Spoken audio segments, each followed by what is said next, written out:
me, baby, all me! You really thought you could attain this amount of God-given talent? It's already too late to run, just give me the penta!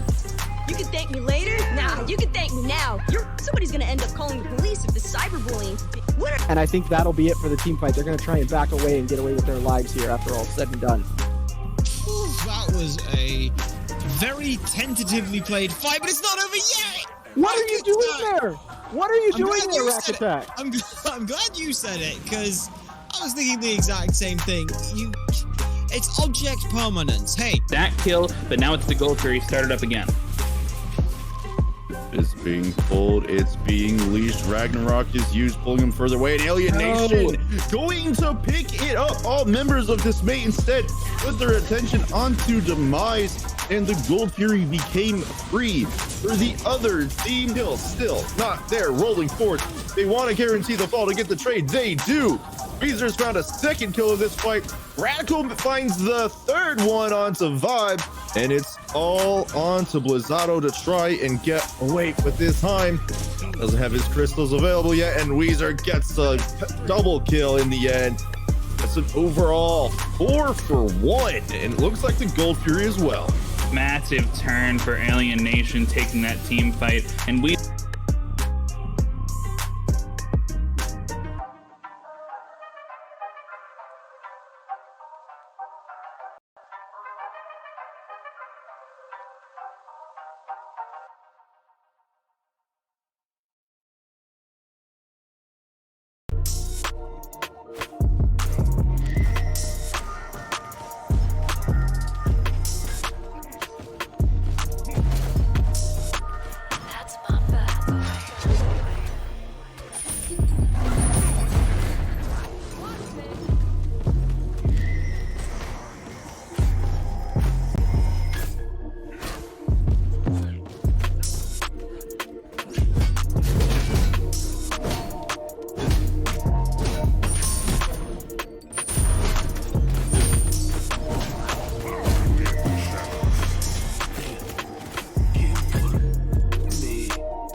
Hello, everybody, and welcome to the Albion Giants League. Got another matchup here from our Collegiate division. Definitely a fun one for all you here.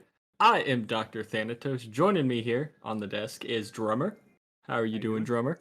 I'm doing pretty well. And we have a special guest here with us as well. We have Collision from UW-Madison. And I think we should just go straight into these picks and bans here and get started here. And I mean, first question here, Collision. Do you think there's any big differences here between, the collegiate meta versus something you'd see kind of in that like SOC, SEC level? So I think collegiate players watch SPL and SEC and stuff closely, and kind of follow it. Some of it trickles down. Some gods and some picks are valued a bit differently. I think it's a little interesting on this patch, or in this match specifically, because that Tuesday patch just came out. So kind of every league doesn't know exactly where things lie. So I'm interested to see what these teams prioritize. Big changes in terms of itemization. It seems a lot for those assassins seems to be the biggest thing with those, basically all those items there in that mace tree getting a buff there, as well as Heartseeker. But ISU here going to go straight away with this Raijin ban. And Drummer, do you think there's any other bans here that need to just be like, even just get that out of the table, get it out of the way right away kind of thing? Well, I feel like Artemis is finally pretty popular. I said it's a common ban. Last game, actually, today we saw Mercury popping off, so maybe Mercury. I don't know if you feel nervous about it. But I think Raijin's a good first ban. He's a classically good character. Yeah, Raijin, old reliable there. It's definitely a ban you might want to put up against Collision there as well. And team out here, ban for UI UC. Definitely focus here on these mages at the current moment in time. No surprise there with mid lane being pretty popular at the moment. And now the Osiris ban coming out here too. I mean, where do we think this warrior jungle kind of lies right now with some of these item buffs? Like assassins really feel good right now, but I don't think that has toned down the strength of some of those warriors we have right now. I mean, where do you think about that one, Drummer? As in warriors in the jungle. Yeah. I think they're still good, right? I mean, we see that if we looked at like last week's like SPL stats, like we still saw warriors dominating the jungle. I mean, are you in the same boat there, Collision, as well? These warrior jungles are still plenty viable. It's just now you have the option to, you know, maybe branch into those those assassins a little more. Yeah, I think, like you said, they're definitely still viable, and mannequins didn't really get any changes, which kind of led to their viability initially. I wouldn't be surprised if they slowly start to fade out. I think people, in all honesty, get a little bored. Maybe they'll have success with certain assassins and just kind of stick with that as their team decides what they like. And I also think, to your point about mid laners being banned out, I think once you get some of these top mid picks off the table, something like a burst assassin just helps kind of punish mid even more right now. I think kind of the dynamics and roles are shifting a bit. So if assassins lead to stuff, some mid domination, I could see that becoming just the standard. Yeah, I feel like there's a potential for Adaji to start getting some real potential here because we've been seeing a handful of these mages with no CC immunity here in the mid lane. Things like Merlin's. I've seen a few Zonquis here and there, and you know, obviously Adaji does pretty well into this, but a mage with CC immunity, hell, gonna be locked in right away here by ISU, giving them some quick early pressure there in lane. And if you're on the side of UI UC here, the Cerberus is already banned, the Odin is banned here. Where do you want to go to maybe try to get some of this anti-heal to try to limit what this hell can do here, Drummer? I guess you'd want to look for characters who have anti-heal kind of built into their kit. Unfortunately, I don't have like the easy anti-heal like Cerberus or Odin, but you could always do something like Kakulin has the anti-heal on his spear throw. Yeah, the just little bits of anti-heal here and there, and I don't know. Oh, I forgot about this one, but Morgan Le Fay still being open here, and that's what UI UC are going to look at, as well as that Sobek there with some anti-heal. And Collision, where do you put Morgan Le Fay in terms of these mid laners here? Would you put her just at almost the top of the top here, or do you think she's maybe a little bit overrated? It's funny you ask me, and I'll reveal my hand a little bit, but I honestly am not very high on Morgan Le Fay. I think she's a little bit of a bait. I think she works in comps where you maybe have side lane pressure or pressure elsewhere, because despite what some people think, her early pressure in mid, especially her level 2, is not strong at all. So I think in kind of a meta where you're facing stuff like Hell, Raijin, Tiamat, I just think her level 2 is a bit outmatched. So I think she's a bit more team comp dependent than people give her credit for. So I don't necessarily favor first picking her, but if UIUC is comfortable and they know what they're going to draft around her, I can see it working for sure. Definitely still a good pick.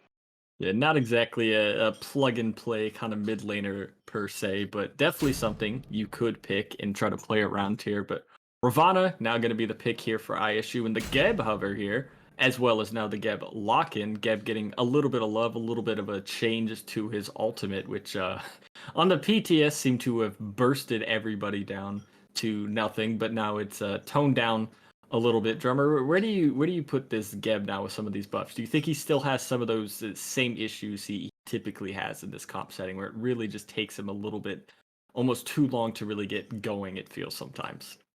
I think you're right about that. Sometimes it can, but I feel like that could be the same said for almost any support character, right? Exactly. I feel like it comes down to the individual player and like their comfort level on the character, right? So if they're just really comfortable on Geb just got way better for you. But no, I think his changes are good. I like seeing that when you get different characters that used to be meta a while ago and then they fell off and now they get buffs and they just become meta again. It just mixes the game up, makes it much more entertaining. Yeah, entertaining is what we're looking for here, but the Camazot's hover now for UI UC. A little bit of flex potential here in the UI UC draft there. Sobek possibly going to solo or support. Camazot's possibly jungle or solo. So interesting to see where UI UC are going to try to bring this draft here. But I'm kind of thoughts here on this Geb shield, because I think this Geb shield might be really important here with this Hell cleanse. There's kind of like two cleanses here on the side of ISU, which is going to make, I feel like it's going to make the Sobek's job a lot harder. Do you think it's going to really be an issue for them, Collision? Yeah, this top three by UAUC is a bit interesting because Camazotz doesn't really care about any CC immunity. He's just going to do a lot of damage. So that is a nice pick, but it also doesn't help Sobek out at all because he's not burning beads or burning that Geb shield when they're trying to do these engages. So I wouldn't mind seeing a kind of CC heavy, maybe support if that is Sobek solo coming out of UIC or something else to help burn these cleanses, or like you said, these Sobek plucks might be punished pretty heavily. And now this Rama going to be the ban by UIUC as well as a Janus. Focus more here on these carries yet again. Maybe not so convinced this Hell is going into the mid lane, and a Kepri ban by ISU. The good old Aurora special, killing 2 people in one fight is not the most fun, with the Emoja ban as well. And Drummer, what are your thoughts here on the Emoja now? With her, she's lost some of her healing there, as well as that ultimate being on a longer cooldown. Do you think she's still as valuable as she has been, and this ban is really warranted in this kind of spot?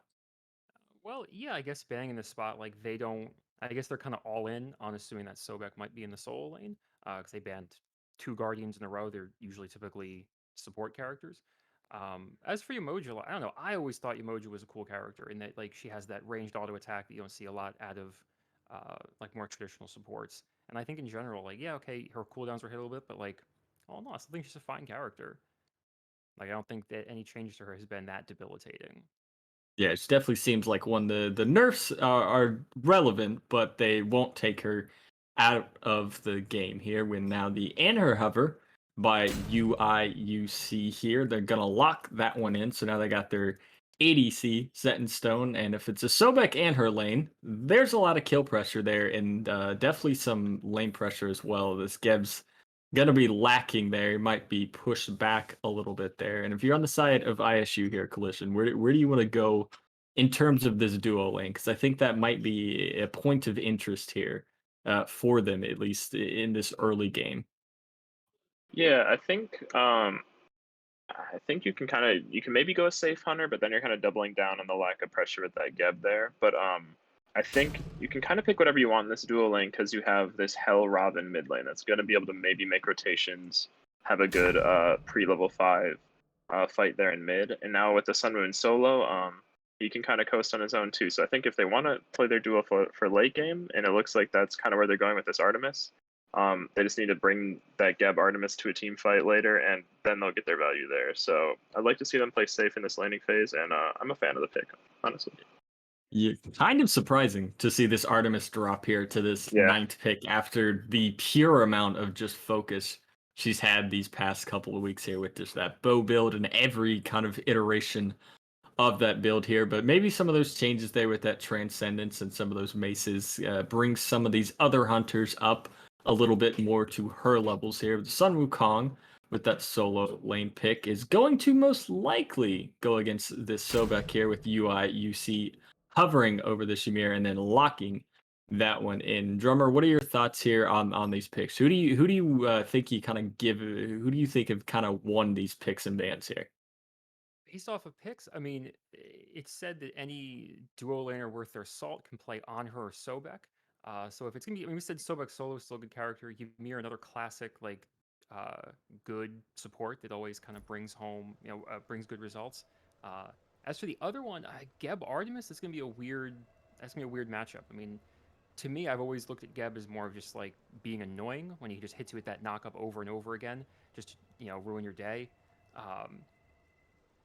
As for like the other picks, I mean, Hell is good, but I feel like she's a more mechanically demanding character than say Morgan Le Fay. So like, there's more of a demand for the for that mid laner to be like really on top of their game, especially with the reaction time for that cleanse. All right, where do you lie on this one as well, Collision? Do you have to give it to the Redbird Esports here? Or do you think UIUC have a draft for themselves? I think I have to favor Redbird Esports here, honestly. I think they're just really hard to kill, and I think in Collegiate, with everyone not being, as on the same page as you might see in an SPL game, if you're a little bit off target selection, it's going to be really hard to kill a Robin, a Hell, someone getting Geb shielded, and a Wukong who can go up.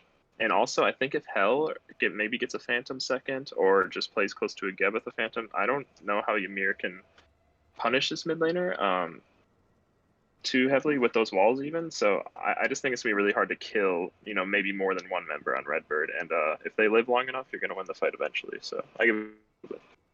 Well, I think this will come down to mechanics versus, basic good character, hit button, win game. But there's only one way to see which one of those will win, and that's to send it down to Vengeance and SSB.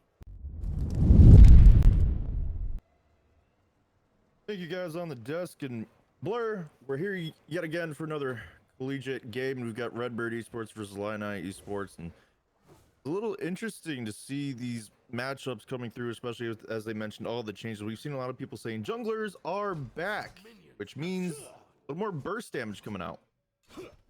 That is certainly true. Oops, all maces seems to be one of the quite common builds. A lot of power coming through. Like, all three of the maces, cheaper, more power, easier to curve into. Brawlers is almost an essential with this sort of healing meta style that we're already in. So you just make that better. And as we can see, the other one as well that's a big one is Bumba's Spear getting a huge buff there. Essentially giving you Bakasura passive on steroids in the later stages of the game. Very useful to see. But for now, everyone just trying to play this as safe as they can. Also heard some words like snowball meta and a lot of bursts, so we'll have to keep an eye on that. We could be in for an explosive match here.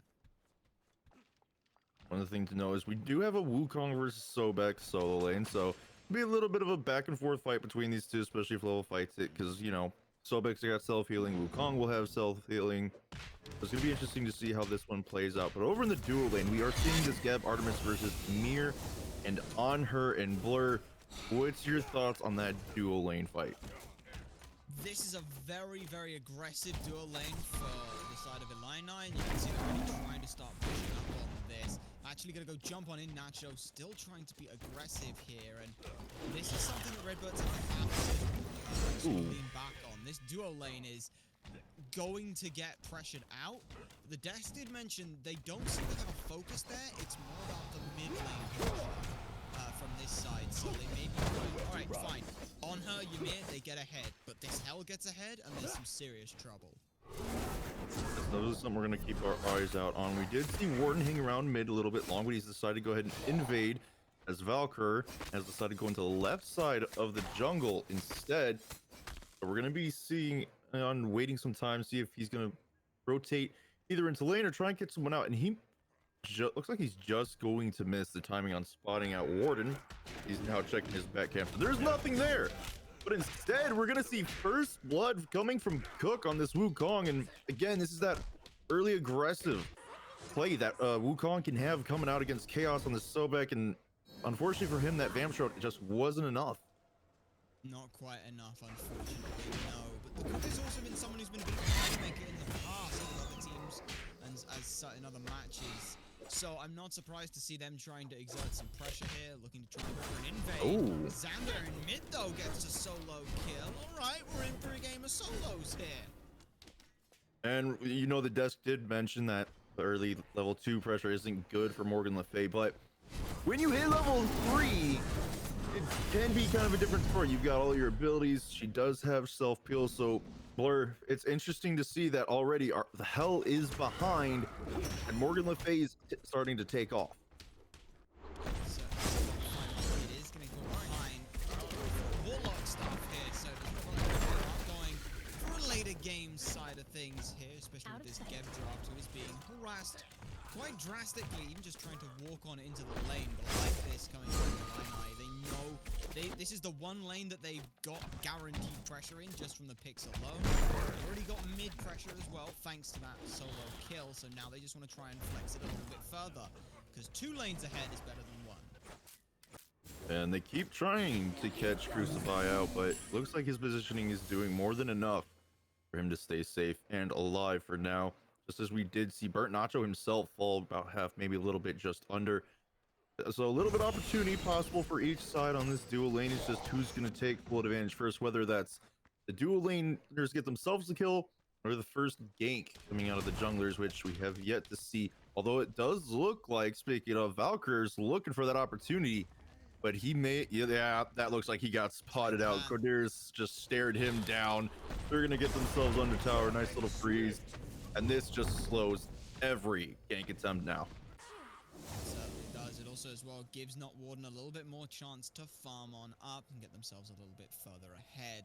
I'm not surprised we haven't seen the Camazot's gank. You want a little bit of that safety with the ultimate, maybe get that first item online. I will be interested to see whether or not they do go for, or what they go for from this maze tree. Jotuns, Brawlers, and Crusher, all perfectly viable options here. And it will really signify to me how and where they want to put pressure. You go Jotuns, they just want to put pressure everywhere via an ult bar. But for now, just trying to make sure that Sobek gets their second blue buff. They're doing everything they can. They tried doing everything they can, but definitely wasn't enough. He's able to sneak the cudgel slam in there, strip it away. So now he's level 7 compared to the level 5 Sobek coming from Chaos. And this isn't looking too good for the solo lane side. Yeah, your mid laner's ahead, your dual lane's doing good. But if he's not careful, Cook rotates, he can just change the entire tide of the... Okay, maybe Xander's trying to make a point as I'm talking here. I think they see Karen's coin. They are hunting down these kills. And I love this idea. It's just, oh, this hell's going for a Warlock staff? Pity if they never got a chance to stack it at any point in the game, wouldn't it? Like, I already get that the hell's supposed to have pressure, but that doesn't mean you can concede it by just going for a Warlock staff. I get that you're thinking, I'm going to be focused. I need to make sure I'm not going to get, dove. I can survive these things, but get an Ethereal staff, get a Breastplate of Valor, get something else. You don't need a Warlock staff. It just causes too many problems here, because now that's into the jungle. And off the ultimate coming in from Corderis, Warden will pick up the kill onto Crucify for that first kill. And that's going to be the first of the dual laners coming from the support following the little team fight, their own side of the jungle. So Illini Esports doing a good job taking advantage of their mid laners level lead and the damage that she can do. 2-0-1 on Morgan Le Fay. As you mentioned, that Kieran's coin being stacked already. And one other thing to note is Corderis. He's got 14 stacks on his Thebes already. That's pretty good. It's been interesting to see how Thebes is sort of shaken with this meta, where it's been so aggressive early. Some players have been sort of talking about, is it worth picking up super early? Because it's a very selfless item, and with a lot of early penetration, low or flat pen being around, then it's certainly something that feels a little bit worse for wear. You could just go ahead and get like a binding, but later. Oh my. Than usual.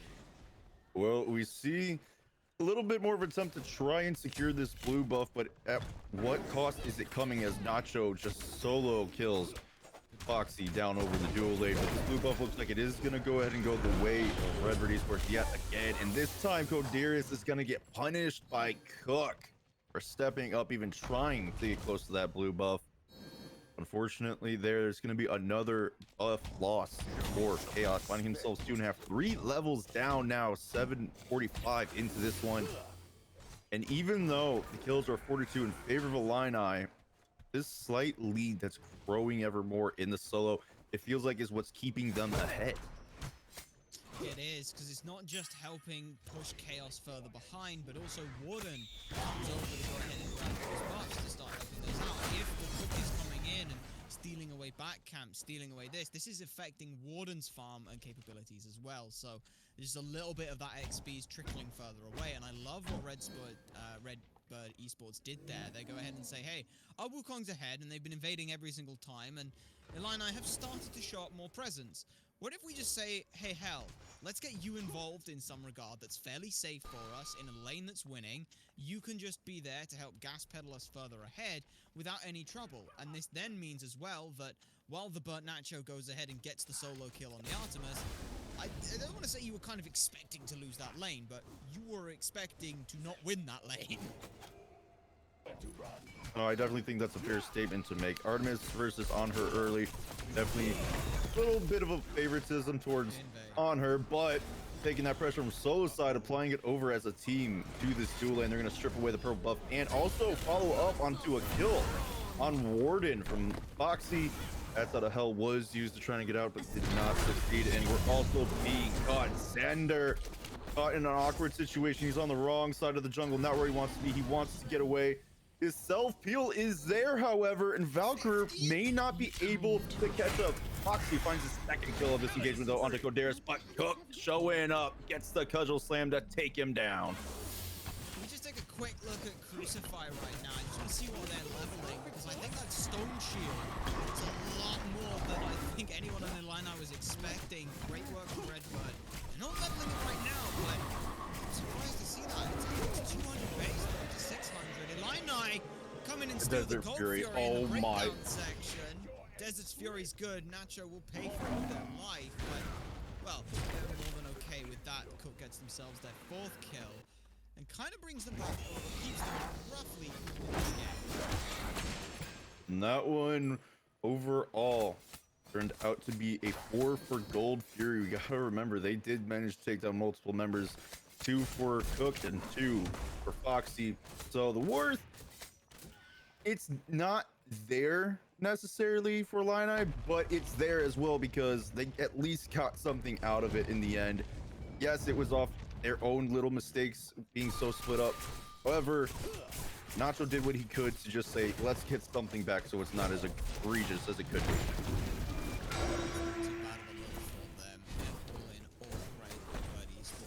Finding themselves up in the situation. A little unfortunate there, but great work from Nacho. Sneaking on in there and grabbing that. The nice thing though is for I Can't Find My Kid is those stacks on Warlocks are almost done. They are through the worst part of the game they put themselves in.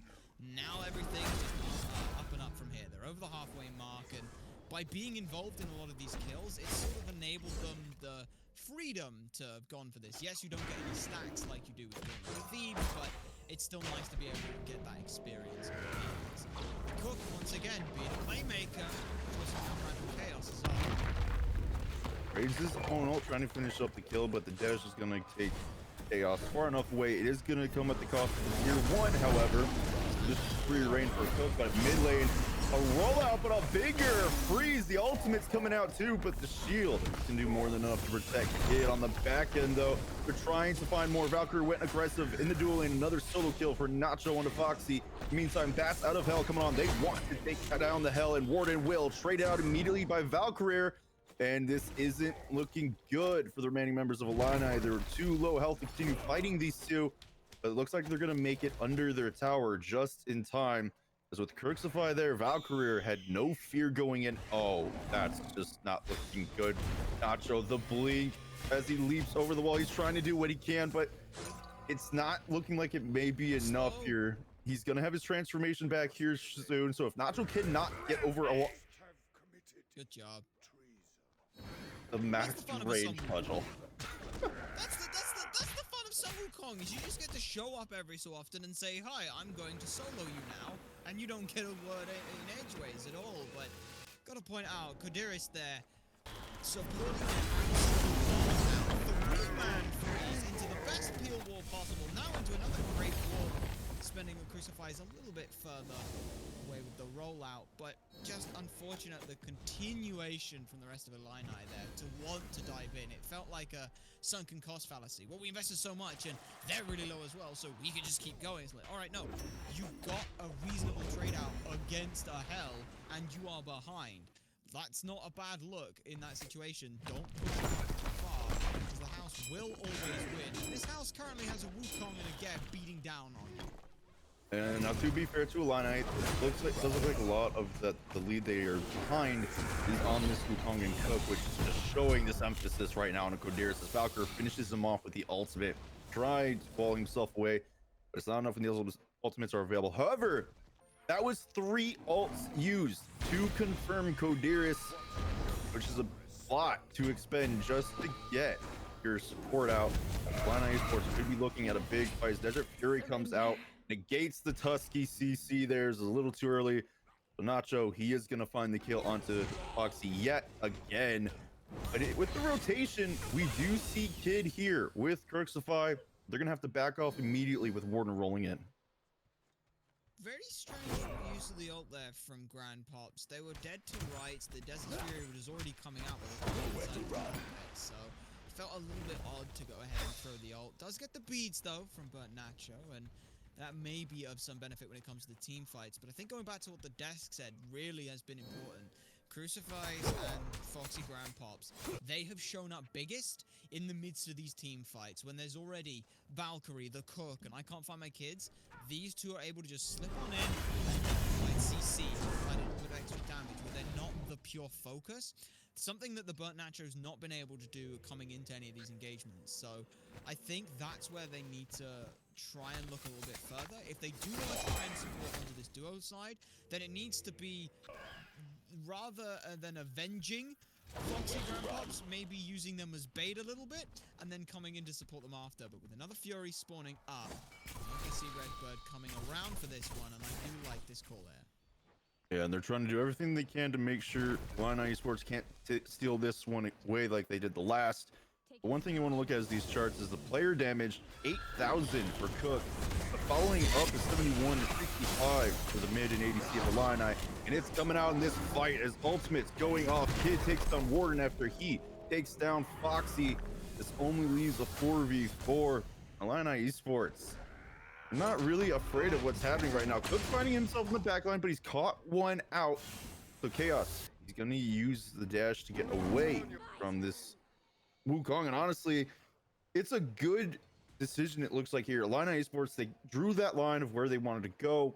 They got their kill trades, they backed off, but unfortunately, with the backs, it looks like Redbird Esports are going to take this tier 1. Another big 3-man freeze may set up the rest of Illini. They get cut off by the wall, but they can't quite find any health bars just yet. Interesting decision. They decided to get off the tier 1 with minions in it. Decided instead they're going to turn around, but it looks like they're paying the price for that turnaround more than Illini are, as these health bars, even with Kid in there, are still very low, so they're going to have to back way up. And Blur, it seemed like that they had that tower dead to rights. They could have, but again, Illini came on in from the left-hand side, and I think Redbird didn't want to try and rival the situation. Oh, he just burned down the tower and then worry about the consequences. So that tower was having some mounting. I don't mind the decision for them to back off there. I just think that the target focus from both sides needs to be a lot more clear and concise, because it kind of ended up in a situation where it was a much ado about nothing. Big ults, big freezes, big CC, and nobody's dead. So it's good to see that both these two teams are that quick on the response, but just a little bit more focus from it, and it will be much more effective from them.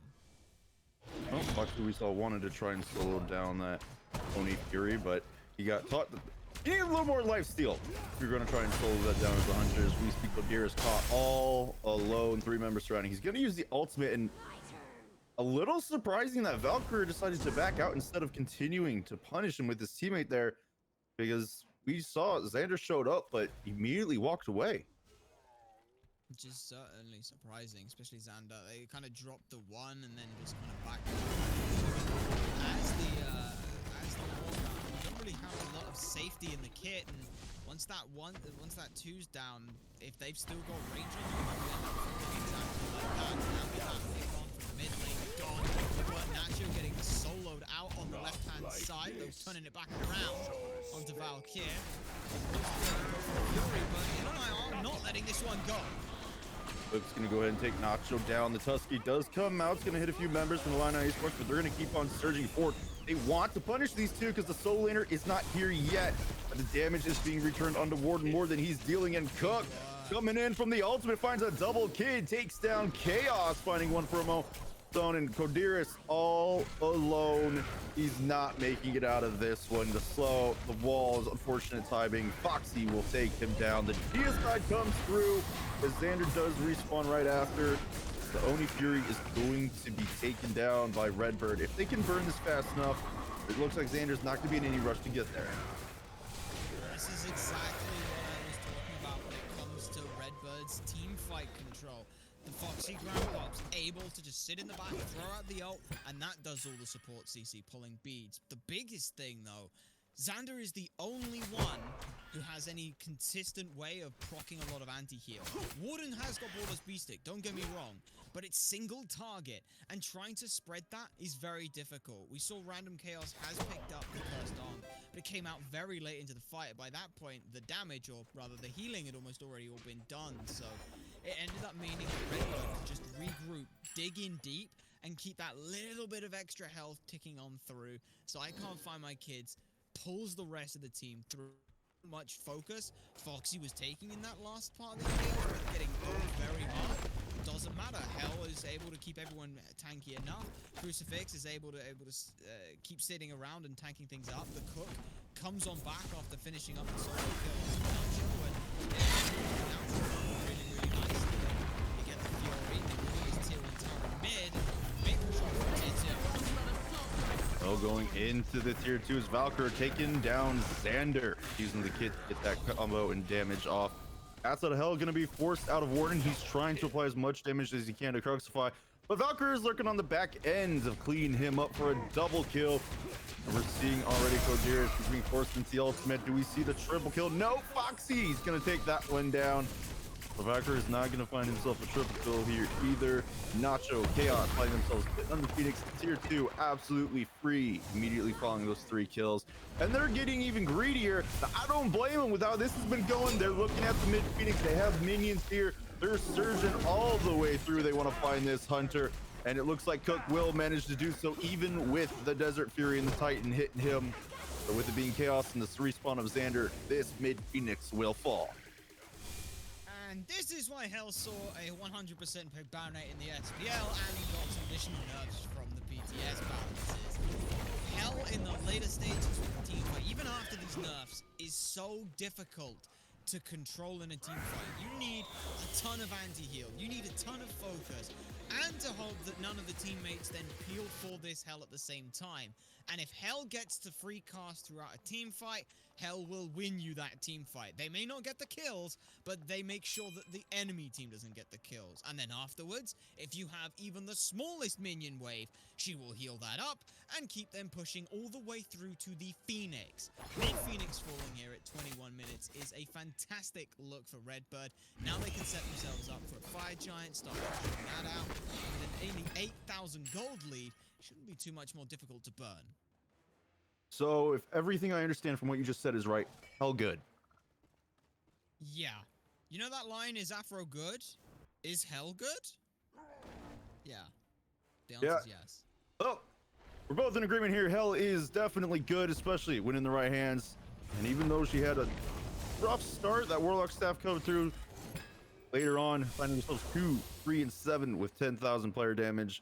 The only ones above her are going to be her solo laner and the mid and ADC of Illini Esports. And taking a look at Cook, he's level 20. His counterpart level 15, and he's got 16,500 player damage to back it up, showing the amount of work he's been putting in this entire game from minute 1 as he's leading the charge onto this Fire Giant. Teammates were at Pyro. He says, no, let's get the Fire Giant. 4 of us here. Valkyr's going to be the one going out the zone. As Xander started showing up, saw that aggression, decides it's best to back off. So this Fire Giant is going to be absolutely free. I made a pretty good guess that the Fire Giant was going down. Everyone sort of looked at each other and goes, do you want to go in? I'm like, no, do you want to go in? Like, no.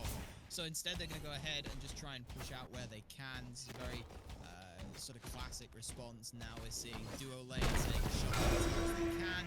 And then we're going to just try and and see where things end up going from there.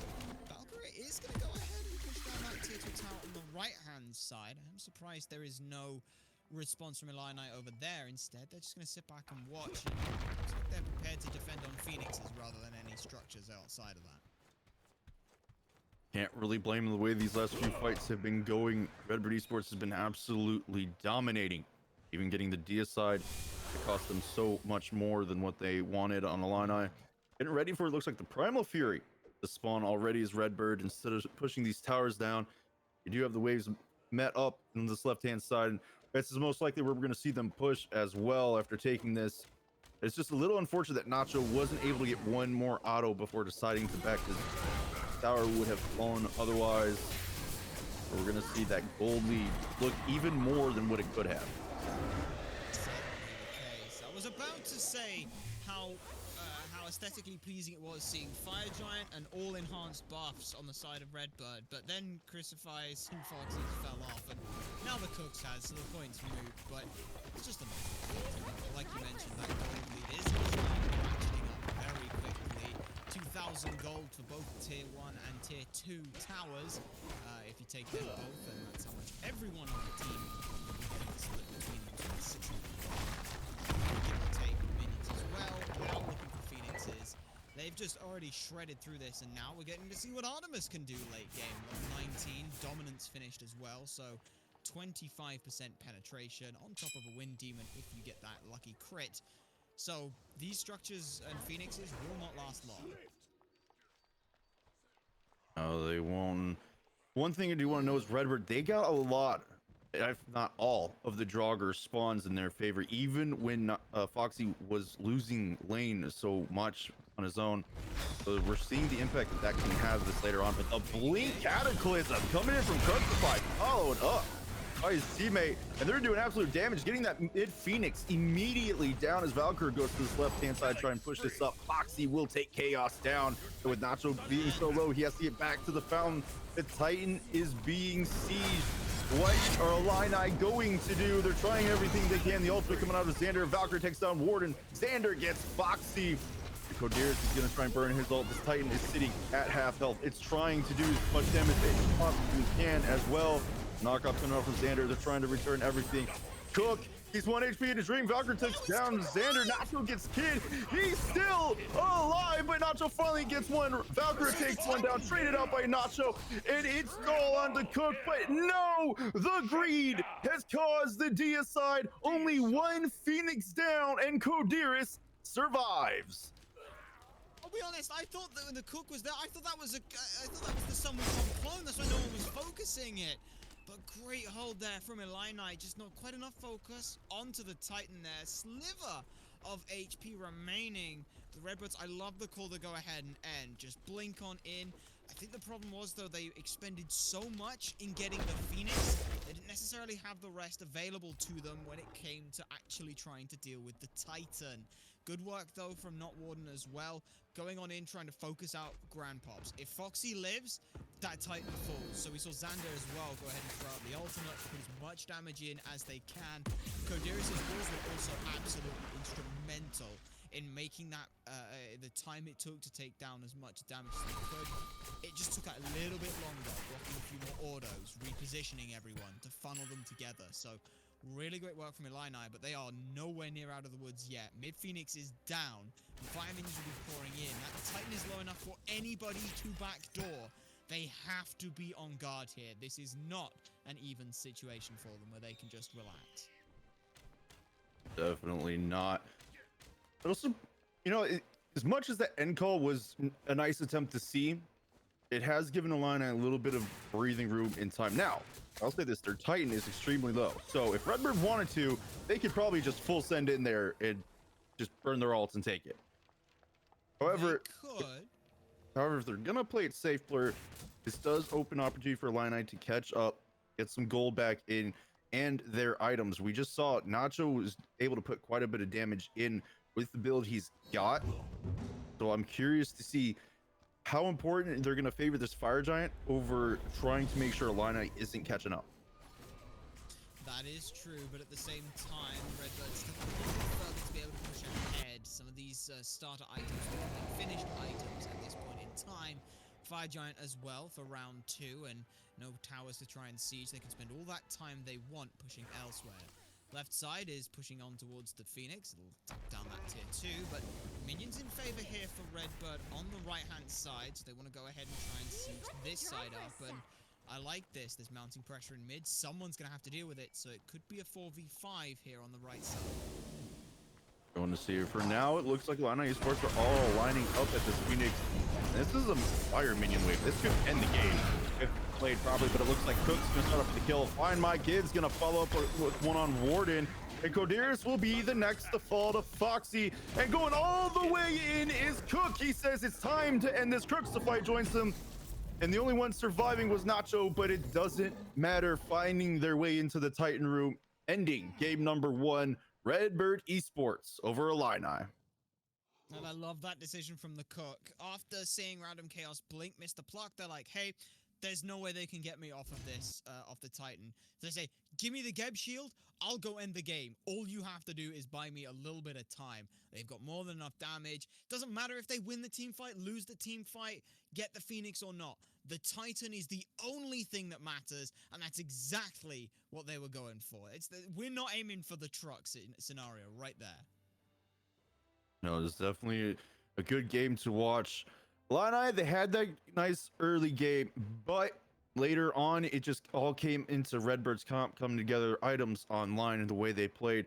So game number 2, it's going to be interesting to see how the changes are made from Illini. But to talk about that, we've got the guys back on the desk to give us more.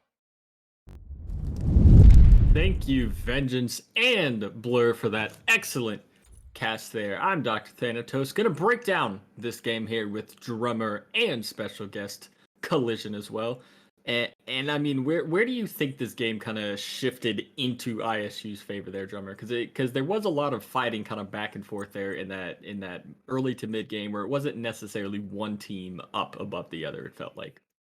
Oh yeah, definitely. I mean, early game, like I liked how they almost had opposite ahead. Like we saw Wukong get ahead early, but then for the mid lane, we had like Morgan Le Fay start to be ahead very early, and then it just like props to Redbird. Like those folks have the patience of the gods. Like they just waited it out, and then in the end game, just cleaned them up.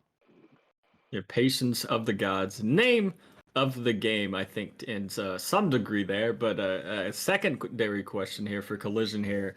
What did you think about that Morgan in that game? It may not have won, but I think it did do a little bit of what Morgan Le Fay kind of needs to do in that game. I'm just curious if you think maybe it changes your mind a little bit on the character. I don't know if it changed my mind, but I thought Xander actually played that quite well. Both him and Warden were on the same page in mid. They were actually the ones, you saw the Camazotz heading over to the enemy back camps early in the game, and then Xander decided to pop off, get a solo kill there in on the Hell. So he definitely played the character right, and in college, a lot of it comes down to comfort. He seemed really comfortable on that Morgan. Can't Find My Kid kind of found his groove more in those team fights. So yeah, I thought the mid 2v2 didn't go as I expected, but I thought Illinois definitely played to their strengths in that early game. Yeah, I definitely think that that Xander there at the end there kind of on that first Phoenix push there was definitely pretty instrumental in keeping that that Titan there alive with that ultimate, as well as teamed up there with those Ymir walls. So you can't hate on that one bit. And if you're on the side of UIUC here, drummer, where do you think you want to change this up? Do you think you want to change side of the game on the map, just because it felt like Valkyr and Cook were kind of running the game right there, and a low pressure pick like Sobek kind of didn't do too much for them in that sense? For sure. I want to say never underestimate Bluestone Pendant early game. I mean that, like, sure you get the defense and such from Vampiric Shroud, but if you're not ready or not paying attention, that Bluestone can just kind of take over. So yeah, I would get aggressive in the soul lane. I'm always a big fan. Just start fighting in solo, poke them out, throw abilities, whatever. Because like I said, that damage from Bluestone adds up. So yeah, go aggressive. Yeah, going aggressive might be the name of the game there for for UIUC in this one. I think we're just gonna go straight into these picks and bans here. And I mean, I imagine these bans are going to go pretty much the same. I would not be surprised here if UIUC maybe want to get rid of that hell or maybe take it on their own. But I mean, one way to tell really, and that's to wait to see what they go for. And I mean, Collision, do you think that hell is worth a ban here in this slot, or do you think it's definitely something that they can still leave open and just kind of play around a little bit better? I would like to see the Hell or the Geb banned slash prioritized for Illinois themselves. I think ISU came in with a pretty clear game plan. Like I said, their duo a lot more team fight oriented. That Hell more supporty in that mid lane, and they really just did a good job of keeping the Cook alive and allowing him to dive pretty freely. He was running the game. I think he was involved in all but maybe 4 kills, and then they also paired him up with another diving partner in that Robin. So I think their game plan of allowing them to dive while the other 3 are just a supporting cast, drawing attention, healing. I like those types of picks to pair alongside that aggressive solo. Well, unfortunately here, this hell going to be banned here, which means those aggressive solo laners, they're probably not going to be, well, definitely still going to be important, but maybe not to the same degree as the point you were making there. And now this RDO ban here for UIUC. Interesting to still be seeing the bans against this one. She did get a little bit of a nerf, as well as some of the itemization choices she goes for in that solo lane getting nerfs. So I guess UIUC still a little bit concerned about that character, and definitely specifically in the solo lane. Now the Artemis ban here by ISU. Drummer, where do you think the reasoning behind that one is? I mean, I wasn't even playing that game, and I was scared of that hell. Like, I would get rid of the same 2 characters. Just get them out of there. Yeah, nothing wrong with just getting out of the way 2 things you just absolutely just did not like. If a player's feeling themselves on a character, might as well get them off, try to see if that helps you out, even just a little bit. Now, UIUC going to finish out their bans here with the Raijin. So again, focus on this mid lane with a little bit of focus there on just pure annoyance, because that's all RDO is there for. Definitely doesn't do any damage whatsoever. And ISU going to finish out their bans here with the Cerberus yet again. And Collision, does this kind of tell you almost that there's going to be more healing there on the side of ISU again? Yeah, I think they could definitely go back to some healing. I think especially last patch, we'll see how it shapes up in a week or 2. I think Serb and RTO were pretty clear top solos. So I know a lot of times when the RTO is banned, people would want to get Serb out of the way there too, so people are more on a level playing field. But now you see UIUC locking a Scylla first pick, and honestly, that surprises me quite a bit. I was kind of hoping they would go something more like the Geb, try and take that playstyle away from ISU, but I guess Xander said, "Give me the Scylla." So. I mean, you can't really ever hate on a Scylla per se. I mean, that burst damage is incredible, but it does take a while to get to that spot. And with some of these bans being changed up here, it leaves open some pretty valuable picks. And those valuable picks, of course, being this Odin as well as this Khepri. And I feel like it's already going to make Scylla's job a little bit harder whenever she tries to use her Sentinel there in her 3 to try to get out of there. Going to take a little bit of a slow. And somebody can still follow you around there. And Drummer, what are your thoughts here on this Khepri? We've been seeing a little bit more of a resurgence of him lately, thanks to Aurora, it seems, in some of those playoffs, just hitting the just nastiest of revives. Yeah, well, like I said, so kind of like I said last game, like mechanical skill. If you see that Scylla activate her ultimate, it's a pretty big red flag. Like, hey, somebody's about to get blown up, and you can just hit that revive and just negate that entire play. Yeah, negating the Scylla damage is something you never hate to see there, especially considering the Khepri killing somebody twice in one team fight is not necessarily the easiest, especially with these, sort of higher level teams here in the UIUC and ISU. But Fafnir now going to be the selection for UIUC. Going to go to Old Reliable. Can't ever go wrong with that Fafnir. And the Gilgamesh pick here for UIUC, and I may be mistaken, but I don't believe that was banned out in Game 1, which means they didn't care for it Game 1. What do you think changed and makes them kind of want to look towards this here in Game 2 Collision? I think he fits a similar playstyle as Camazotz, where you're just kind of diving, but he doesn't have the CC immunity that Camazotz brings and stuff like that. I'm honestly a really big fan of Illinois State's answer to that top pick, Scylla. Just seeing these priority picks, Khepri Odin open, paired up with some big AoE damage in Merlin. I think looking at these top threes, it's really going to come down to if Scylla can hit her abilities and Fafnir Guild can really set up for her. I think it's a pretty mechanic intensive top three for Illinois here. It'll be interesting to see if UIUC are able to, connect on all fronts, both abilities and, timing and communication, all that good stuff. ISU, Hover the Anubis, give us a little bit of something fun, but they end up locking in the Merlin. A little bit sad. I mean, still circles, still, slightly not as safe mage per se, but doesn't matter because they picked the Merlin here, and ISU gonna ban out this Anher, clearly giving them some troubles there in game one. And the Scylla ban for UI UC, definitely a little bit concerned about what this Wheelix can do against that team of UI UC. And Drummer, do you think that this kind of jungle focus here is a good idea here for UI UC, due to just, I mean, what Valkyr was able to do just generally across the game in game one? Sure. I mean, Wheelix can. Her ultimate works against all three of those characters. They all have leap-like abilities. Even though Scylla's is a weird, almost like reverse leap where she goes on the ground. But yeah, she can yank all three of those. So sure, I would. If you're worried about a jungler coming in and ruining your day, I'd get rid of Wheelix. Yeah, a lot of these picks, as you mentioned, definitely get punished by that Awilix, as well as Ahoyi, who would have been punished. But, he's baited him out of there. Hoyi getting some love here in this most recent patch. I, for one, am an absolute fan of this, so I'm happy to see that get pulled away here. I think he's kind of a sleeper pick here. And putting that with the Odin Cage on top of Merlin just doing whatever he wants, definitely not going to feel good if you're ever stuck inside that cage here. But a lot of Hunter focus being put into these bans, but that leaves open a Kali for ISU. Interesting pick there. Collision, where do you think the reasoning behind this Kali here is? I'm looking at this Illinois State draft, and we have 4 different gods that they didn't play last game, but I'm I'm seeing the same play style coming out. You have really hard to kill gods. That Odin shield coming up seemingly every 3 seconds. You have Khepri Res, that's an extra life for their team, and then Kali ult, that's an extra life. So they don't have that, Wukong all hell sustain and Geb shield, but they found other ways to make it really, really hard to kill all these members of their team.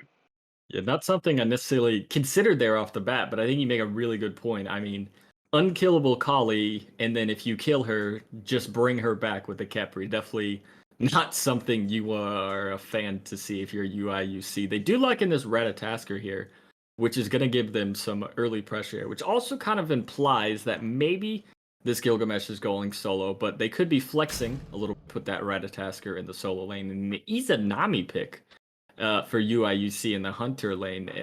Drummer, what are your thoughts here on this Izanami? Because she's definitely somebody who gets some attention here and there, but she still has her struggles when she gets picked, it feels. Yeah, sure, I agree. But yeah, she's pretty safe. I mean, she has the invisibility off of her, I guess it's technically a leap, right? 'Cause she goes under the ground. Her clear is like unmatched. Like you can't, her lane. She has really easy time in lane. And I think Fafnir's like a fine pair up with her. I don't know who you go in this case. Like, how do you what do you go to counter that? Like, what hunter do you pick to counter with that? Apparently, Uller is what they're hovering though. And Uller definitely being a scary pick in this patch. Already seen it a ton here in the SPL just in these 2 days here of play. Basically everything you build on the Uller, good old ability based items, all those maces, Transcendence, Heartseeker, all getting buffs there, as well as that Bumba spear, that start there. Starter item also getting some love there, which you never really hate building there on Uller, just more axes to throw around at people. And Collision, do you think ISU here are just going to run it back down here with this more mechanically skilled kind of comp here? Yeah, I'm a big fan of that Uller last pick too. Got a lot of buffs, just a nice, solid hunter. And I think they just have Merlin and Uller are not the safest picks. They each have their one movement ability, but no CC immunity in the kits. But I think with this comp around them, that Odin Cage helping them out, and obviously the Khepri Res and Khepri Peel, I think they can keep these carries alive and allow Odin to Kali to clean up the enemy backline. So I do really like how this Redbird draft came together. You on the same boat there, Drum? Do you think Redbird are going to be able to take this 2-0? Possibly. I mean, I'm a huge fan of Uller, so I just really love seeing an Uller get played because I think he's just a really fun character to play. As you were saying before, kind of more mechanically skilled. You have to be really quick with the switches and the axes. But yeah, looking forward to a great game. It's going to be really hard to kill that team. I mean, Kali and Kefri are just going to make it. Now it's like instead of fighting 5 people, you have to fight like, what, 7 or 8. Yep. I mean, there's only one way to see if UC are able to tie this one up, or if Redbird Esports or ISU are able to take this one 2-0. And so we'll just send it right down to the cast. Thank you guys on the desk. Blur, it's looking like a possible 2-0 here from Redbird Esports. The desk seems to feel that way, at least. And Illini, they do have their work cut out for them if they want to even things out and take us to game number 3. But as they mentioned, this comp does seem more focused on that we can stay alive long enough to take you down. It does. Very reminiscent of the hell. You just draft a god that literally can't be killed and a god who says that another god can't be killed. So, certainly looking to be that way. That said, we're also seeing a bit of a switch up in the player locations. Not Warden going solo, but Nacho going jungle, and Random Chaos does not want to touch any fighting lane versus the Cook, so instead he's going to the other side of the map to try and deal with this. But mid, goodness gracious me, explosive start already. Yeah, we just saw Valkyr blink in on top of that pole coming from Kid, nearly taking out Xander immediately. Nacho getting there just in time to save his life, but unfortunately took quite a bit of poke himself. These two, they're gonna have to be careful while they wait on these health pots to fully tick through. In the meantime, we see over in the duo lane, we see Cruxify getting the plugging.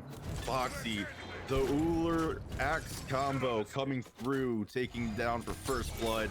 And they're trying to find second blood here early on as well, doing everything they can, and that was horrific popped. Not the greatest situation to be in that spot, but this is what we expect when we're thinking of, hey, we've got a meta where a lot of the maces are very good, Transcendence is very good, Heartseeker got reverted nerf. We're thinking Ulra, a god with 4 abilities that all proc it very easily, and then a lot of safety and aggression with it. So nice change up from Foxy to go from the hyper late to now the hyper early. I can still do a lot late game as solo. Not Wooden taking it to the Cook. What is that HP? Finally, that was close. Cook nearly had Warden down, but the drop kick was up in time for him. He's gonna find himself getting the first kill of the solo lane this time around. Not the same thing we saw from Cook last game. Even though he's playing Odin, still early on, so he's gonna be able to find his way in. One thing I do want to point out about Foxy is this is without Bluestone. We've known a lot of Uller in the past, you know, has played through with that Bluestone early on. He's decided he's skipping, he's going straight for Transcendence as soon as possible. And I like this. This is very tipping the hand towards saying that they don't want to get the Bumba's dagger very early on. They want to just go straight into the stacking. And then afterwards, later on, when they can get the full item, they'll go ahead and get that Bumba's spear upgrade. Because it will give them a lot very early on. So I like that choice up in the build. Get straight to the meat and potatoes of what you need to do. Get those stacks online. And very reminiscent from the older times when it was no such thing as Bluestone Pendant. It was you get tier 2 Transcendence and what was it? What was the old what were the old star items? It was Death's Toll. There was another one as well. I remember. Yeah, Death's Toll, Bluestone. Yeah, I'm trying to think of them all now. My brain's gone. I know there was Swiftwing was one of them. That was a weird one. Oh, the good old days. That's like old. That's all. That's season 3 old. Oh, we're going way back now. Holy. Yeah.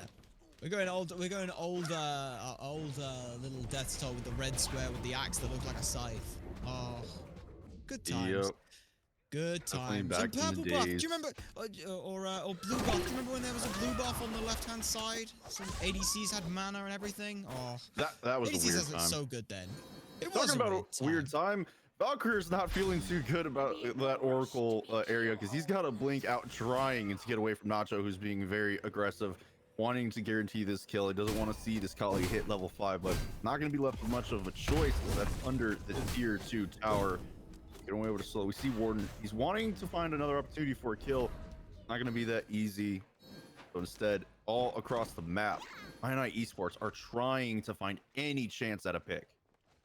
And this is a nice look for them, because the way that Redbird have built their comp, it feels very similar to the last game where get them into that team fight stage and things start to become a problem. So Illini are trying to head them off at the pass, get as much of a lead as possible before going into it, maybe constantly looking for picks. Valkyries getting their XP stripped away, the Cooks being put under pressure a lot, especially given how well they played last game. I really like what we're seeing there. However, they've not exactly left themselves high and dry. There's an Izanami who can clear the wave incredibly well, can play very safe back against an Ulra, and Xander's on a Scylla. So once they've hit level 5, which they have now, they're going to be able to cause some trouble in any kind of a skirmish that comes their way. Yeah, now coming through, Warden's done a little bit of splitting in terms of his gold for these items, going a little heavier on the physical defense. It's an interesting look, but we'll see how it pays off as time goes on. Yeah, I think that what the breastplate might be the passive, the Epics of Gilgamesh, and if there's any item you're gonna get, I think breastplate's probably one of the best, especially this early into another physical. So lucky there for not Warden, and I'm expecting this to be the mystical mail. It's not really seen too much of a change here. I personally have been quite fond of a sovereignty though. In recent times, not only helping the rest of the team with something like that, but hold that! Looks like we might have some trouble here in the duo lane. Oh, it looked like Chaos stopped there for a second right in front of Cruxify, and if he did, I'm not sure what happened after that, except outside of the bubble missing, but it looks like Cruxify is the one who's going to be punished here overall, trying to clean up that kill onto Chaos. Kodir is going to come up with that one. And Illini Esports, they've evened out these kills. And one thing that's interesting to see is this Leather Cow Ichabod is going up against the 13 stack Transcendence. So for now, Foxy's gonna have to be careful. Not too bad for now, and we'll be able to box, I think is a good point in terms of definitely the basic attacks. But someone you do not want to box right now is going to be Xander, who's trying to box out against the Merlin, cannot deal with that damage. But Valkyrie as well, honestly. With that Crusher, we'd seen a little bit before in the past of Kali's building the Crusher, and it almost felt like a bit of a faux pas. It's like, oh, you don't need the pen, but it enables you to bridge the gap into that mid game so well, especially now with the mannequins as well. You do a tremendous amount of damage. Nice little pull and root there onto Godir's, but he's got his abilities up, so he's able to leap away under the tower before Kid can do any severe damage to him.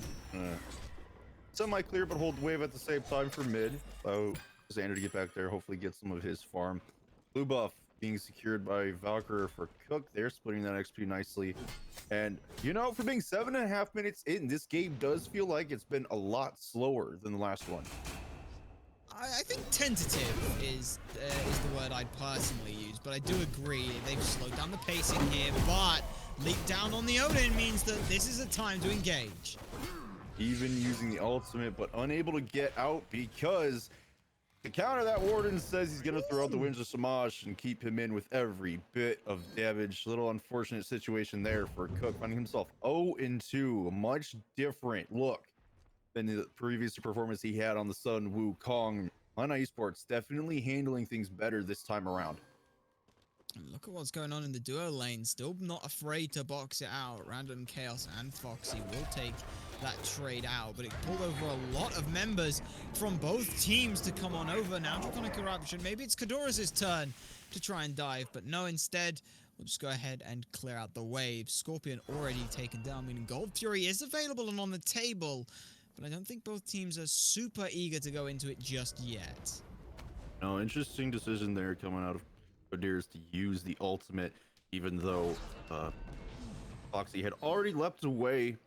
So it's, I guess maybe he was thinking he could dive under tower for a little bit and then realized that he was too far away. But we'll have to see how this works out in the long run. As over in Soul Lane, this is a 3-man attempt to take down Warden, and as he gets under the tower, It's not going to happen, but coming down from the tree branch, we're going to see Nacho do a little bit of damage to Valkyr, dash on out, and Cook. He's looking for a chase down somewhere, but he's not finding the opportunity. On the back end is Godir. He's going to find the hammer, but also finding himself in trouble. He doesn't have that ultimate, but the leap will get him underneath that tier 1.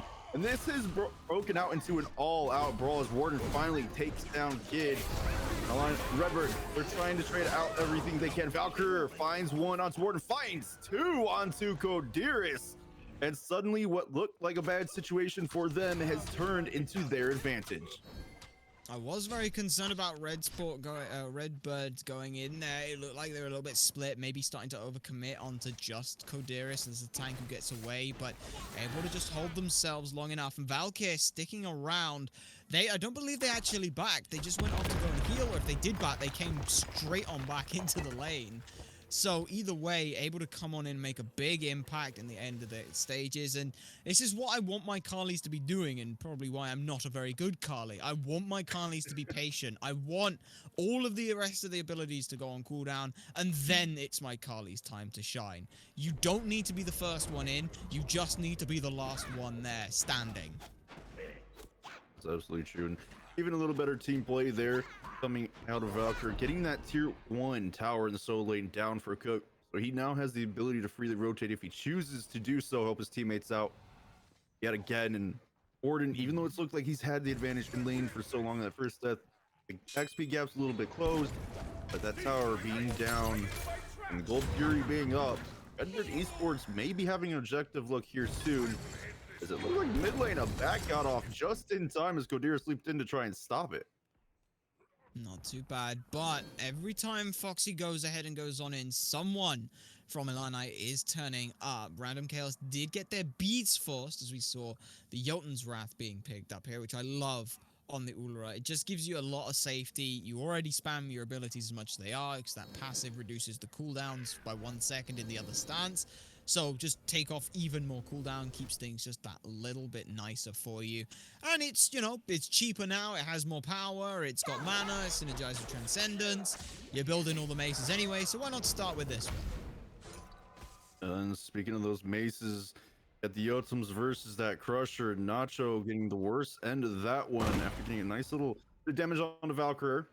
And turnaround is not what he was expecting, it seems. So they had to split up, go their own ways, do their farming, but a little invade over at the purple buff coming out of Redbird. And they're going to get that one successfully. Foxy going to pick that up, and that Transcendence being fully stacked with the Yotums. This is a lot of pain possible for Chaos. We need to be careful with the solo lane. Winds of Smosh have been used. Lady Cook had him inside his cage, but Sander returns the kill on the Valkyr with the Hama Monster, looking for more. The leap up in time gets him away. He's gonna get rooted and crushed on. Instead, Kid is here. They're trying to do what they can, but oh my, I thought he was on the map. I guess not. Xander just erasing him from existence in a mere blink of the eye. And just like that, what was a 2-1 earlier for Redbird is a 2-1 for Illini. So yeah, that's saying about one Scylla ultimate can change the course of a fight. That's exactly it. Right, perfectly timed. As soon as destruction ends from the Carly, straight on in. No way for Carly to get on out. Thought they were perfectly safe. Perfect angle to be able to come on back in as well. So really nice work. And with that Sikkim and Crush getting up to the situations they are, we actually see a very interesting deviation here on Xander. A lot of the times, level 13, you have the split of, do I go ahead and level my my 1 to get that upgraded stack for my passive, or do I go ahead and level the ult? In this instance, they've gone ahead and said, I want my ult to just blow people up. And the way that this team comp is built around, I think that makes a lot of sense. They're not there to set up CC or help peel on it. They've got enough of that. They're just there to, in the midst of all the chaos or confusion, hit a massive target for 1,000+ damage. The kills line sitting at 6-6. However, the towers in favor of Redbird Esports, they have all 6 standing, whereas Illini only have 4. Tier 1 and mid being their last one up. As Valkyr's over, these Oracle's going to clear those well enough. And with Foxy here, it looks like this Gold Fury is going to be the call. It's just the 2 of them. There's no vision on this for Illini, so they may not have any idea. However, Nacho coming over. They're going to know what's going on, but it's too little, too late. The destruction of the Kali and Uller have taken it long before he shows up. In the meantime, Cruxify, he's looking at Fox to try and find something. You're going to have to back off instead. And oh, this whole lane fight. Just the constant with these two trading out ults. Now the Winter Smash going to be used to help heal himself away. With Cook missing a few of these abilities, he's not going to be able to find this kill, it looks like. Not quite, with the Jogger now going down as well as that Gold Fury. Redbird just holding themselves in a slightly more on the pulse, I would say. As soon as Foxy's back, it's a full crusher. Guys, I've got enough DPS to do the Gold Fury. That's exactly where they go ahead and go. Now Valkyr is going to go ahead and try and take on a little 1v1, uses the destruction just to make sure Random Chaos does not get to slip away. They will fade away, not quite how they wanted to. Overall, 1-for-1 trade in the dueling. We saw Random Chaos kill Foxy just in time before Nacho, he was sitting at 1 HP in a dream at the end of that fight, manages the back, but unfortunately leaves his ADC all alone, falls to the jungler of Redbird. This lead sitting at just under 3,000 gold. It's not as much as it was the game before, but we're only 15 minutes in. There's still plenty of time for either team to make a move that really opens or changes the tide of this game. And with Pyromancer and Fire Giant, the only objectives up, a little interested to see who's going to make the first move for either. It will, and while we do see that 2,000 gold lead in favor of Redbird, do keep in mind that 1,000 of that is locked away in those two tier 1 towers, one of which looking tantalizingly low. Now Illini are the ones who have to try and start making some kind of a call here. They've had some good successes on a defensive and reactionary side of things. We've not seen them too reactionary outside of the solo lane. So now maybe grouping up around for Pyromancer. Got to be careful for there's the Ring of Spears. And it's my goodness, just in time getting up in the air is Nacho, but come crashing down and Cook. The Ring of Spears. You can't leave it without taking damage. That is rough for Nacho. In the meantime, the fight continues on. We see some CC coming out. They're trying to do everything they can. Redbird, they're trying to keep Illini as close as possible. Only one member is going to do so for a little bit, and that's Warden, but he has the safety of his tower nearby. Whereas his teammates, they fall back to the tier 2 in mid. Pyromancer, it's going to be started up by Valkyr's teammates, finally catching up to him, but looks like he's been called off that. They said, let's get the Fire Giant going down. And 16.5 minutes in, it has been started. The members of Illini are nearby. Warden is facing off. He's going to come on in. Collegiate is not far behind. He's using the Draconic Transformation. They want to find more. The Khepri ultimate has been used. Will it be enough? Xander finds one. Makes that 2 off the I'm a Monster. He's going for the 3rd, but just off the mark. The crush is good for the triple.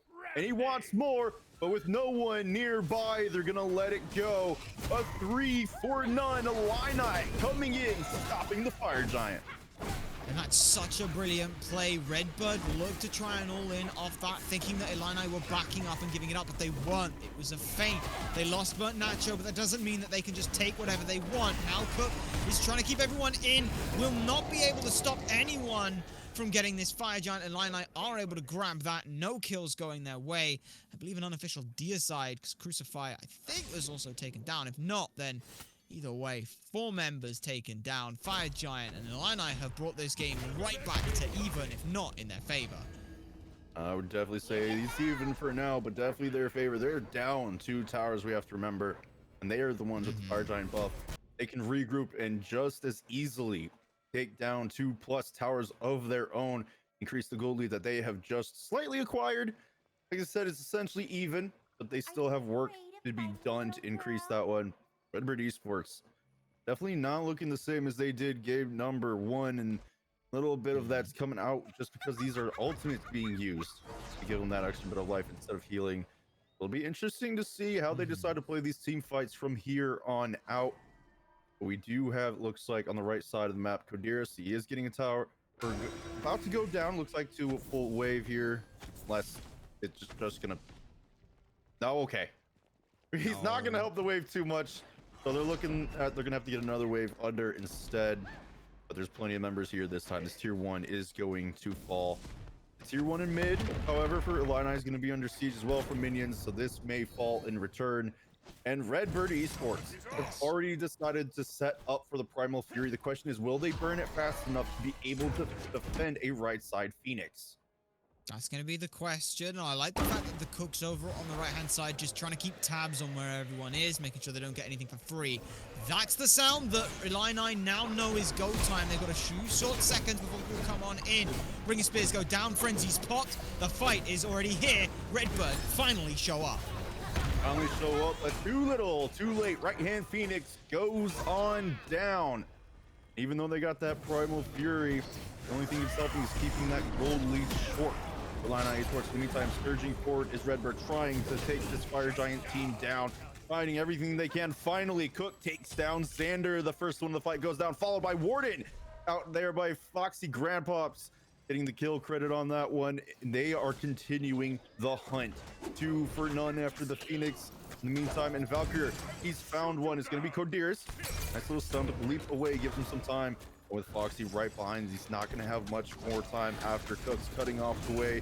He's just buying his team time at this point, dancing around, but Find My Kid will finally get the kill, and the tier 2 and right is no longer safe. The siege has begun, and it's going to be taken down. There's not much Nacho or Chaos can do, and Blur, what looked like a great spurt for Illini Esports, has suddenly turned into Redbird yet again, finding an advantage. This is textbook. Anytime now I need to explain to people how to deal with coming off a siege, I'm showing people this. Redbird, we lost the Phoenix, we're all here. Oh no, they've got Fire Giant. So what? Chase them out. Do not let people back for free. You are going to make them run the whole way down the lane to get to any semblance of safety. Anyone who straggles gets caught off, and that's exactly what's happened. Now they're looking to try and set up another engagement here. They may have bit off a bit more than they can chew. We see Crucify taking a lot of damage there from Xander. Nice little root and crush combo. They're able to get out as a team. Illini not going to chase this one out. Instead, they're just going to try and farm up and push the lanes that best they're able to. They do still have 2 members of Fire Giant, but if they can get them under towers, be able to take those down pretty quickly. One thing that we're going to have to keep an eye on is this right-hand side. These are fire minions pushing on forward. And Redbird, just as much as we are, they're going to have to pay attention to, if not more. You don't want those sneaking in under the right side Phoenix for absolutely free. With that Dragger going down in favor of Illini, things may have just gotten a little more difficult for Redbird. Just a touch for them, unfortunately. But the good news is, though, that Fire Giant will soon to be respawning. And Redbird, while they do have one, I believe, of the Primal Furies, isn't going to be the be-all, end-all for being able to help them. Still no level 20s, still no upgraded starter items. But it is the Bomber's Dagger coming online for Grandpops right now. So expect to see that coming online shortly. That extra true damage and 50% increased damage to jungle camps is incredibly strong when it comes to these late game sieges. But Valkyrie also opting for that Ishval finished off, as the Burnt Nacho's got the Serrated Edge, so a lot of power spike items coming online for both sides. Difference being Nacho, he's only sitting at 35 stacks on his Transcendence, something he's going to need to finish up of not only the cooldown, but the full end power for that item. Still, this far in 22 minutes, 11-11 even. Difference is going to be the structures. 2 tier 2s left with 3 Phoenixes, 3 towers left with 2 Phoenixes, one being a tier 1 on this left-hand side. But the Fire Giant dance looks like Illini is going to be ready for as Redbird is getting in their position to start it off. And it's interesting to see Valkyrie getting a little bit of aggressive positioning, but just for the ward. Doesn't want to find too much on his own.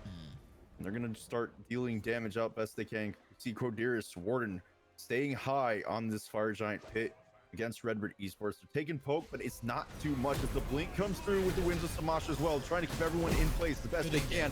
Unfortunately, there's not much he's going to be able to find. His team, they're being kept out by Valkyrie with quite a bit of damage, and the leap over the wall. The Frenzy's been popped as well. They're trying to find Corderis, who's low, but Nacho takes down the Kali. They're still going forward. Cook falling low, but Find My Kid will trade out the jungler. Foxy finds Corderis at last on the side of the map, and we see Xander doing everything he can defend off Cook. Verb on the Aegis. who will have the advantage in the end. On the back end was Chaos, but it's not enough to help Cook finally take him down. Up high is Warden. He's trying to do as much as he can on his own in 1v2. Foxy Grandpops has found random Chaos for his second kill of the fight, and it's all down to the solo laner. That, honestly, Cook and Cruxify have done a great job of keeping in one spot because these are the tanks he's been fighting, not the carries, not the exact call you want. And finally, Cook takes him down.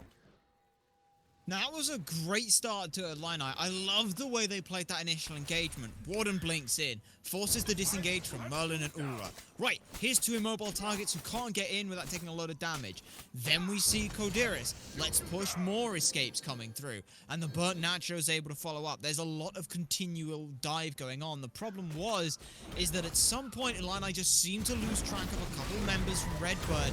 That means they get to disengage, re-engage at better positions. So what ended up happening is we saw these dive come through, but it was never on the same target, never at the same place and time. So a couple members from Redbird get to sneak in, and now they come up with a big fight, 5-for-1 in the end. Fire Giant being started up, but they are not letting this one go the same as last time. They wait out the Ratatoska ultimate. Now there's no way for them to get in. I'm a monster has been popped. Cook takes down Nacho in his ultimate. Redbird Esports do take down the Fire Giant this time with the crush. Monster gets a little bit of damage off. Redbird Esports finding themselves going back to safety as best they can. But Quaderis, he's chasing. He wants to provide opportunity for his team. Instead, his members turning around and returning that damage. They're going to have to back off, fall back, and get ready for a defensive stand. I love that. I love the way that Redbird held there. They all stay relatively close. The moment that Crucify ends up in a little bit of trouble, it's everyone turns back around. They don't throw a lot of abilities. They just turn back around and say, don't.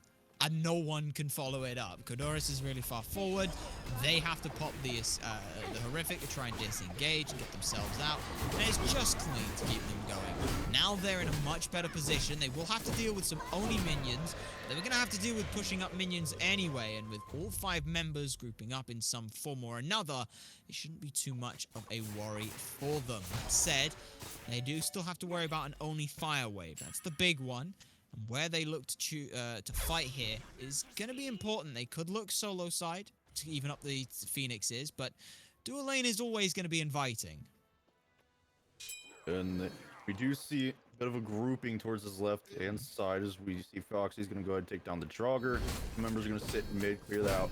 I'm expecting Valkyrie here to go into this right-hand side of the map, get rid of those Oni Fire minions, try and give his team an opportunity across the map to push what they can. So this may be a split grouping of 4-1 from mid to right.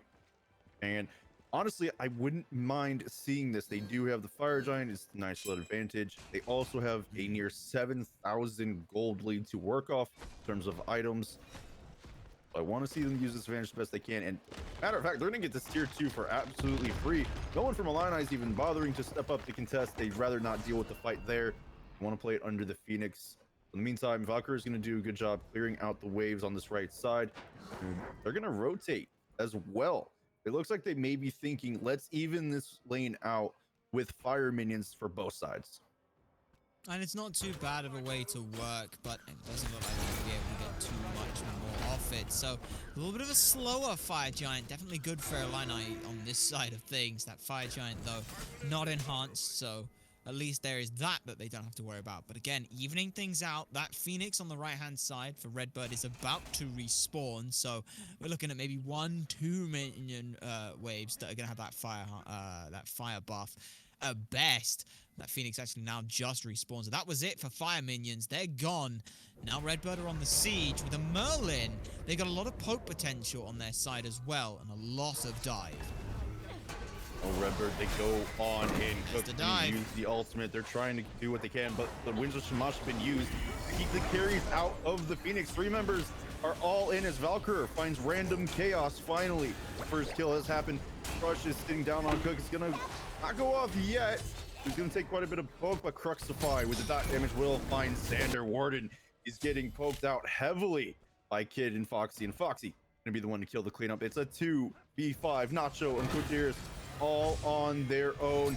and it's getting close to Bees, forced out the near block coming from Crux spot. In the meantime, they're going to turn. They don't want to let anyone back in the fountain, but not much of an option with these dashes and leaps. So instead, they're going to burn this Titan, and going down fast, it is Kid will take down Nacho in the meantime, and this Titan is going to fall. Redbird Esports find their victory 2-0.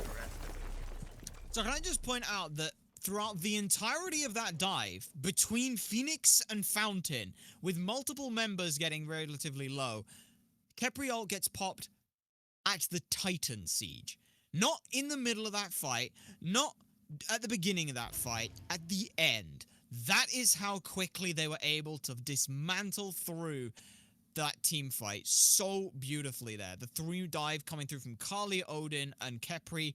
It's just unstoppable. You have a chainsaw and 2 massive brutes wielding it between them, saying you do not get to do anything.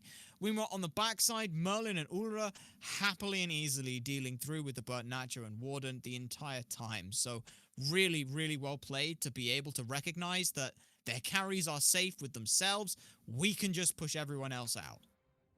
On Illini Esports, they did a good job this game. They really pushed Redbird back. Unfortunately for them, just came down to a couple of fights at the end where even when it seemed Redbird were at the disadvantage, they took control, won it all. They managed to make the best of it at the end of the day. So congratulations to Redbird on taking this 2-0 victory. But in the meantime, we do have the guys back on the desk to break down this set as a whole. What went right, what went wrong. Let you guys know what we may be seeing next time. Thank you, Vengeance and Supersonic Blur, for an excellent cast there across both games. And I mean, they made a great point about that. That whole game was kind of back and forth that entire time, but it all really changed right there on that Phoenix push there on that right-hand side after that fire giant. What do you think went so well there for ISU there, Drummer? Dude, like I said last game, like Redbird just gave us a master class in patience, right? We saw in the beginning, like I had suggested during the first part in picks and bans, for Soul Lane, you got to go aggressive, right? And they picked Gilgamesh, right? Who's just a fighter. But then again, we saw it again. They just waited that late game. They just waited him out, had the better patience than I've ever had in my entire life, and just saw the opening and just full send and took it. Yeah, just taking patience is just the name of the game there for ISU. It is not something that you can easily just pick up and do it the next, you're like, let's be patient and then do it. But yeah, Collision, I mean, what were your thoughts there on this mid lane matchup here? Because it looked like Xander was sometimes getting the better end here of that mid matchup, but just in the end wasn't really able to, pull it out for his team there. Yeah, Xander had one of those plays that could have very well been a game-winning play. You know, he had that triple kill with the double Scylla ult kill that led into that first fire giant. When it looked like maybe Illinois State was going to get that fire to begin with. Then they end up getting a Phoenix siege off of that. But yeah, I think the way Illinois State handled that Phoenix defense, the Phoenix still went down, but they were really prioritizing winning the fight, and they chased Illinois out and got as much out of that defense as they could to lead into the next fire giant. That really helped to mitigate what Xander was able to do, that big Scylla team fight. But yeah, I thought the mid lane matchup was good for Illinois, but just not quite enough. But I need to talk about on that last push there, on that Phoenix push there, because I mean, Supersonic Blur there touched on it. That Capriel didn't get used until the end when they were on that actual Titan push. But I think the biggest thing there was that Odin ultimate able to just completely separate the front line from the back line. I mean, the Fafnir was ulting on the front side of the Phoenix while his team was dying on the back side of the Phoenix there. And Drummer, how did they just get to that spot where they're able to just run and just separate out that team so well? Well, I mean, they had good abilities for it, right? Like that's kind of Odin's thing. You have to take that gamble. Like, okay, we've got him in the you're in the ring of spears. Do I leap out, take the damage? But I'm stuck fighting him here, and you're in that puts you like in a bad spot. And then you have Merlin in there throwing his abilities that hit every possible person. It's just wrong, but positioning sometimes you get unlucky, right? You get caught out, and you just it was a bad, maybe it was a bad step. He walked up a little too far, or whatever. But yeah, in the end, I mean, it just worked out well for them. Yeah, working out well for them is ISU, able to take this set 2-0 against UIUC. But UIUC in this game, in both of these games, for pretty much the entirety of it. So this might be another matchup to watch out for here in the coming weeks, as well as in the playoffs here. But I have been Dr. Thanatos, joined here on the desk by Drummer, and of course our special guest Collision. Make sure to give him some love there out in the chat. Make sure to check him out wherever he likes to be there. Anything you want to shout out there, Mr. Collision? Yeah, first off, thanks for having me. This was a lot of fun and it was a great set. If you want to see any of my specific teams matches, we're sometimes streamed on AGL if we're in the matchup for that week. We also stream a lot of our own sets at Madison_Esports. We have 2 competitive teams and multiple matches per week across AGL and another league we're in. So if you want to see any collegiate matches there, that's Madison_Esports. And yeah, I guess just thanks for supporting the Collegiate League. I hope people that maybe weren't familiar with it like checking it out. And yeah, we have a lot of good competition in this league and a lot of passionate players. So yeah, thanks again, and yeah, I hope you check out more matches.